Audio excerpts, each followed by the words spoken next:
There's just one thing I have to say about Bushirati, and that is this man is insane for who is. Like, he is quite an insane guy. I mean, this trope was used before in JoJo in part 3 when Jotaro stopped his heart from beating with his hand. But that was a situation where he was kind of like in a situation where Dio was almost gonna like kill him if he didn't do that. So, but this situation was completely different from what that situation was because, first of all, Bushirati was aging. Second of all, Bushirati, my dude literally separated all of his body parts. Like, literally. And yes, I'm comparing the scene with Jotaro's scene because it's kind of similar. But the difference is that Jotaro didn't separate his body was intact. But Bushirati, he separated his whole body just like that. Like, completely completely separated his body from like shit. Like my dude separated every single part of his body, and I'm like, whoa, that's insane. That's insane. All right. Now JoJo is always known to do insane stuff, but boy, that's some shit that I haven't seen in quite some while. Like literally in quite some while.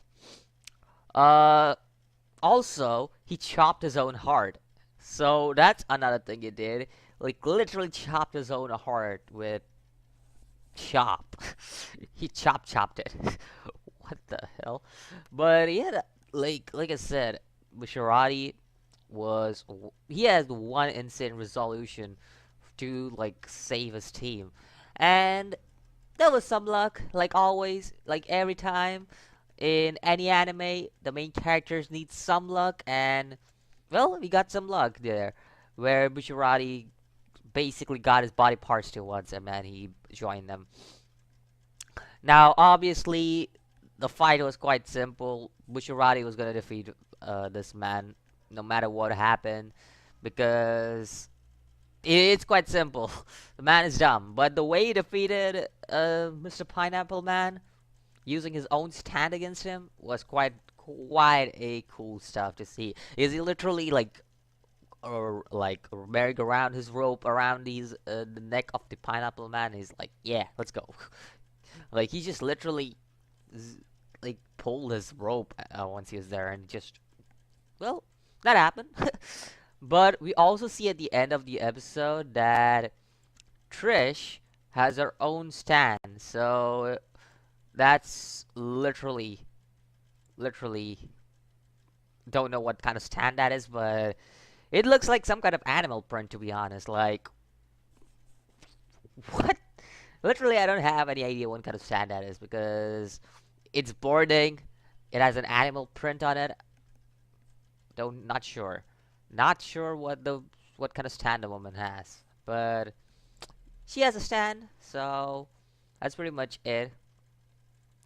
And with that, that's pretty much the end of the episode. There isn't like big things to talk about in this episode except the end of the episode where they actually reveal the next quote unquote villain, I would say.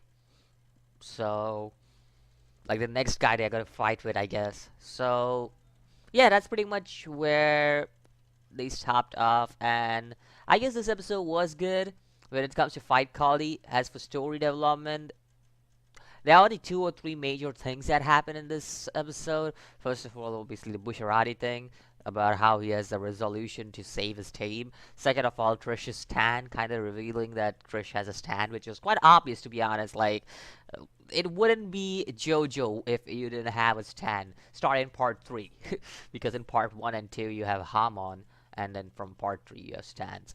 I wish Hamon came back in JoJo because Hamon was a cool. I don't know about you guys, but I found Hamon to be a cool thing in JoJo.